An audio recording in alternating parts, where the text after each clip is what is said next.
राज्यात मागील 24 तासांपासून मुसळधार पाऊस होत असल्याचं चित्र आहे. विशेषतः कोकण आणि मध्य महाराष्ट्रातील बहुतांश जिल्ह्यांना मुसळधार पावसाने झोडपून काढलंय. रायगड, रत्नागिरी, सिंधुदुर्ग, मुंबई शहर आणि उपनगर, पालघर इत्यादी जिल्ह्यांमध्ये मुसळधार पाऊस झालाय. यामुळे या भागातील जनजीवन विस्कळीत झाल्याचं देखील चित्र पाहायला मिळालं. तर रायगडावर देखील ढगफुटी सदृश्य पाऊस झाल्याने अनेक पर्यटक अडकून पडल्याचं चित्र पाहायला मिळालं. तर मुंबईतील अनेक स्टेशनवर प्रवाशांची गर्दी असल्याचं चित्र पाहायला मिळालं. त्याचबरोबर लोकल सेवा देखील विस्कळीत झाली होती. हवामान विभागाकडून राज्यातील तब्बल 4 जिल्ह्यांना पावसाचा रेड अलर्ट तर 9 जिल्ह्यांना पावसाचा ऑरेंज अलर्ट देण्यात आला आहे.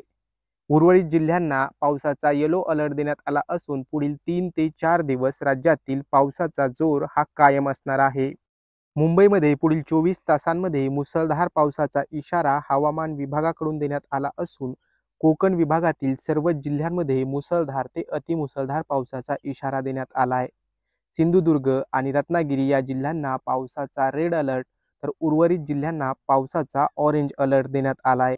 तर उत्तर मध्य महाराष्ट्रात पावसाचा जोर हा काहीसा कमी असणार असून दक्षिण मध्य महाराष्ट्रातील सर्वच जिल्ह्यांमध्ये जोरदार पावसाचा इशारा देण्यात आला आहे. पुणे आणि साताऱ्याला पावसाचा रेड अलर्ट तर कोल्हापूरला पावसाचा ऑरेंज अलर्ट देण्यात आला आहे.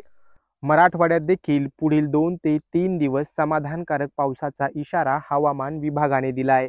त्यामुळे आभाळाकडे डोळे लावून बसलेल्या बळीराजाची चिंता काहीशी दूर होणार आहे. मराठवाड्यात मागील अनेक दिवसांपासून पावसाने खंड दिल्याने पिके माना टाकत आहेत. उत्तर मध्य महाराष्ट्रातील धुळे, नंदुरबार, नाशिक, नगर या सर्वच जिल्ह्यांना पावसाचा येलो अलर्ट देण्यात आला असून या जिल्ह्यांमध्ये हलका ते मध्यम पाऊस होऊ शकतो. तर विदर्भातील यवतमाळ, अमरावती आणि अकोला या जिल्ह्यांना पावसाचा ऑरेंज अलर्ट देण्यात आला आहे. त्यामुळे या जिल्ह्यांमध्ये मुसळधार पावसाची शक्यता वर्तवण्यात येते. राज्यात पुढील 2 ते 3 दिवस पावसाचा जोर हा अधिक असणार असून विशेषतः कोकण आणि मध्य महाराष्ट्रातील घाटमाथ्यावर मुसळधार पाऊस होणार आहे. तर विदर्भातील देखील काही जिल्ह्यांमध्ये मुसळधार पावसाचा इशारा हवामान विभागाने दिला आहे.